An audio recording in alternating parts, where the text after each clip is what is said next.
O Senhor esteja convosco. Proclamação do Evangelho de Jesus Cristo segundo Mateus. Naquele tempo, quando Jesus entrou em Cafarnaum, um oficial romano aproximou-se dele suplicando: Senhor, o meu empregado está de cama lá em casa, sofrendo terrivelmente com uma paralisia. Jesus respondeu: Vou curá-lo. O oficial disse: Senhor, eu não sou digno de que entres em minha casa. Dize uma só palavra e meu empregado será curado. Pois eu também sou subordinado e tenho soldados debaixo de minhas ordens. E digo a um vai, ele vai, a outro vem, e ele vem. E digo ao meu escravo, faz isso, e ele faz. Quando ouviu isso, Jesus ficou admirado e disse aos que o seguiam: Em verdade vos digo, nunca encontrei em Israel alguém que tivesse tanta fé. Eu vos digo, muitos virão do Oriente e do Ocidente e se sentarão à mesa do reino dos céus, junto com Abraão, Isaque e Jacó, enquanto os herdeiros do reino serão jogados para fora nas trevas, onde haverá choro e ranger de dentes. Então Jesus disse ao oficial: Vai e seja feito como tu creste. E naquela mesma hora o empregado ficou curado. Entrando Jesus na casa de Pedro, viu a sogra dele deitada e com febre, tocou-lhe a mão e a febre a deixou.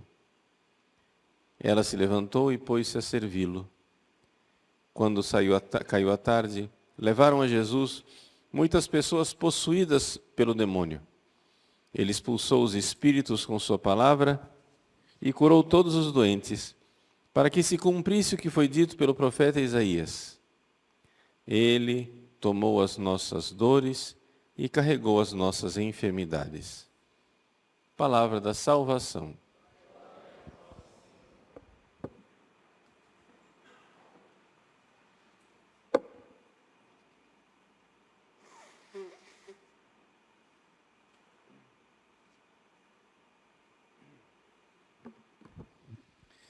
Meus queridos irmãos e irmãs, nós estamos concluindo o mês de junho, mês do Sagrado Coração de Jesus.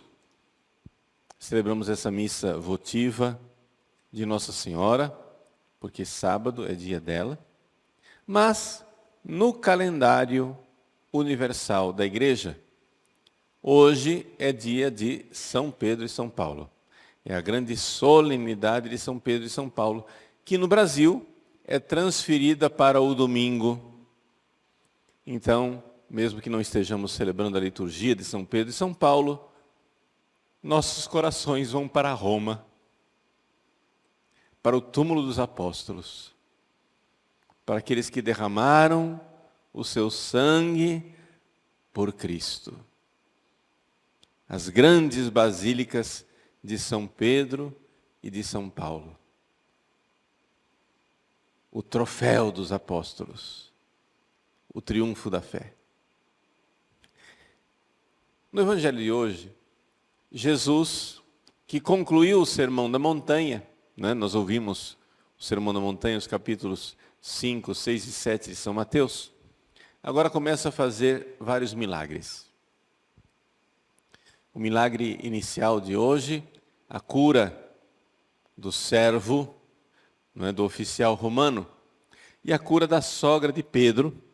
E depois, um grande resumo, onde se diz que Jesus expulsava os demônios com sua palavra e curava os doentes. Até aqui, nada de novo. Mas São Mateus conclui a passagem, a perícope do Evangelho de hoje, com uma frase que surpreende. Uma frase tirada do 4º cântico do servo sofredor de Isaías. Ele diz assim: Ele tomou as nossas dores e carregou as nossas enfermidades. Por que é que essa frase surpreende? Porque ela geralmente é uma frase que diz respeito à paixão de Cristo. Estamos acostumados a meditar isso na Semana Santa. Jesus que morre na cruz. Ele tomou sobre si as nossas dores. Mas aqui está sendo apresentado como uma explicação para as curas físicas que Jesus fazia. É como se nós disséssemos assim, que Jesus vê um doente e dissesse: Pai, eu aceito essa doença para mim. Pega a doença para ele e a pessoa fica curada. Jesus tomou sobre si as nossas dores. Jesus tomou sobre si, carregou nossas enfermidades. Esse é o sentido literal, digamos assim, daquilo que está aqui, e é por isso é surpreendente. E com essa frase, então, São Mateus nos dá a oportunidade de nós entendermos o que eram as curas que Jesus fazia. As curas que Jesus fazia eram sinais daquilo que ele iria fazer na cruz. Então vejam como as curas, os milagres e os prodígios que Jesus fazia apontam para a cruz. O que é que ele faz na cruz? Ele toca as nossas almas e tira os nossos pecados. A morte e o pecado, a doença e o pecado, são duas realidades que desde o início, desde a queda de Adão e Eva, caminham juntos. Deus disse: se vocês comerem do fruto proibido, ou seja, se vocês pecarem, vocês irão morrer. E a serpente mentirosa disse: mas que morrer que nada, vocês vão ficar muito bem. E então, o que aconteceu? Adão e Eva pecaram e morreram espiritualmente. Ou seja, perderam a vida divina que estava dentro deles. Apagou-se a chama da graça. Literalmente, Adão e Eva ficaram desgraçados. A imagem da expulsão do paraíso. Eles são tirados do paraíso. E ali, logo em seguida, vem a morte. Mas como acontece a morte? Como acontece a primeira morte da história da humanidade? Não é uma morte que vem natural, onde o primeiro homem morre velhinho na sua cama, rodeado pela sua mulher e pelos seus filhos. A primeira morte que vem é um assassinato. É um irmão que mata um irmão. Caim que mata Abel. A primeira morte que vem, ela não é somente consequência do pecado, no sentido indireto. É consequência de um pecado atual, de um pecado feito, de um pecado realizado. É aí que nós vemos que nos nossos pecados, nas nossas doenças, Deus deixou um sinal. Você vê que o seu corpo tem limites? Você vê que o corpo das pessoas que você ama tem limites? Doença, velhice, morte.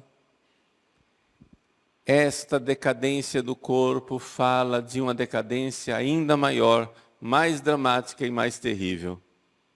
A decadência da alma quando peca. Santa Teresa d'Ávila, que recebeu o dom Eu acho que esse é um dom que ninguém pediria.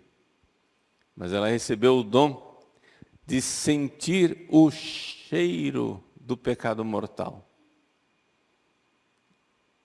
Ela disse que é a coisa mais abominável que existe. Ou seja, nós sentirmos o horror, a putrefação, a decomposição da alma, por assim dizer, que é o pecado mortal. Então, nossas doenças físicas, elas são um sinal externo que Deus quer que a gente medite de uma doença ainda mais terrível. A doença que é o pecado mortal. E a nossa morte física é uma morte que Deus quer que a gente medite, uma morte ainda pior, a morte eterna, que é o inferno. Então vejam, a analogia. Doença. Existem doenças que não são graves. É o pecado venial. Existem doenças que são graves, que levam à morte, é o pecado mortal. E a morte definitiva, sem remissão, né? A nossa morte aqui nesse mundo é um símbolo, um sinal da morte eterna, que é o inferno. Se nós meditarmos nisso, nós estamos entendendo o que é que Deus está fazendo conosco quando Ele permite a doença e a morte. Para nos lembrar da doença espiritual e da morte espiritual. E então, por isso, Jesus, o nosso Redentor, para nos livrar da doença espiritual do pecado e para nos livrar da morte eterna, que é o inferno, o que Ele faz? Começa então curando as doenças. Começa curando as doenças e ressuscitando os mortos, para que se visse o poder que Ele tem. Que o poder que Ele tem é bem maior do que simplesmente curar as doenças físicas e nos livrar da morte física. É muito mais poderoso aquele que perdoa o pecado e nos livra da morte eterna. Jesus mostra isso, essa interpretação que eu estou fazendo, não é interpretação minha. O próprio Jesus faz isso quando cura aquele paralítico, que os amigos descem pelo teto da casa, e ele diz, teus pecados são perdoados. O pessoal diz, não, mas nós trouxemos aqui para você curar o aleijado, ele não está andando, você não está entendendo. E Jesus diz, e o que é mais importante? O que é maior? Onde é que está o maior poder? Eu dizer, levanta-te e anda, ou dizer, teus pecados são perdoados? Para que saibais que o Filho do Homem tem poder de perdoar os pecados. Então, para que saibais que Ele pode nos livrar da morte eterna, do pecado e da morte eterna. Levanta-te e anda. Lázaro, sai para fora.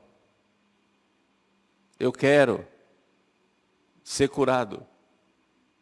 Todos esses sinais de Cristo eram sinais de curas físicas, porque apontavam para a cura da alma. E aí nós entendemos. Ele tomou sobre si as nossas dores. Ele tomou sobre si as nossas enfermidades. Quando nós olhamos para o Cristo crucificado, nós vemos impresso em sua carne essa realidade. Ele passou como que pegando a doença de todo mundo e pregando na cruz. Através do sofrimento físico de Cristo na cruz e através de sua morte física na cruz, Jesus mostra como Ele está tomando para Ele a nossa doença espiritual e a nossa morte espiritual para nos redimir e nos salvar. Ele é o nosso Redentor. Ele é o nosso Salvador. Grande alegria nós vermos Jesus, então, que vem para tomar sobre si nossas misérias. O Padre Pio, que era um grande santo configurado a Cristo, todas as vezes que alguém vinha com um bilhetinho pedindo uma cura, né, acontecia um fenômeno estranho. Teve uma vez que um bispo da Polônia, chamado Karol Wojtyła, estava no Concílio Vaticano II, e ele então não teve tempo de ir a San Giovanni Rotondo, porque estava no concílio, mas escreveu uma cartinha em latim, e naquela cartinha em latim, o bispo Karol Wojtyła escreveu para o futuro João Paulo II, escreveu para o Padre Pio dizendo assim, que uma senhora, uma mãe de família, na Polônia estava com câncer e que precisava urgentemente da oração dele. Ele pediu que alguém levasse lá em San Giovanni Rotondo. Quando o Padre Pio recebeu aquele bilhete, as testemunhas, as pessoas que estavam lá, viu que ele leu o bilhete, fechou os olhos e disse, eu aceito. Eu aceito quer dizer, eu aceito mais esta dor. Ele tomou sobre si as nossas dores. É como se o Padre Pio recebesse nos seus sofrimentos, nas suas chagas, nas suas lutas com o demônio, as dores das pessoas que eram curadas. Sendo aqui um ícone de Cristo. Aquilo que fazia o Cristo. Tomou sobre si as nossas dores. Tomou sobre si as nossas transgressões. Então, o Evangelho de hoje nos leva a refletir isso. Nós nos sentamos alegremente na fila para ir ao confessionário e alegremente nos confessamos. Mas nós nos damos conta da caridade e do amor de Cristo? Que em cada confissão, em cada absolvição diz, eu aceito. E toma sobre si as nossas dores. É claro que Jesus lá no céu não está sofrendo mais. Isso aconteceu lá na cruz, há 2000 anos. Mas é para que você enxergue para onde está indo o seu pecado. O seu pecado perdoado, lá na cruz, o Cristo diz, eu aceito, eu tomo, eu recebo, para que você se livre do pecado. Jesus aceita, Jesus paga o preço que nós não queremos pagar, ou melhor ainda, que nós não conseguiríamos pagar. Porque quem é que consegue pagar o preço do pecado? Mas Ele toma sobre si. Meus queridos, que alegria e que gratidão. Com que amor nós devemos participar de cada missa. Hoje, sendo sábado, nós pedimos à Virgem Maria o seu coração de mãe dolorosa, mãe das dores, para acompanharmos a Santa Missa com a compaixão. O amor com que ela acompanhava, o sacrifício de amor do seu Filho, que tomou sobre si as nossas dores.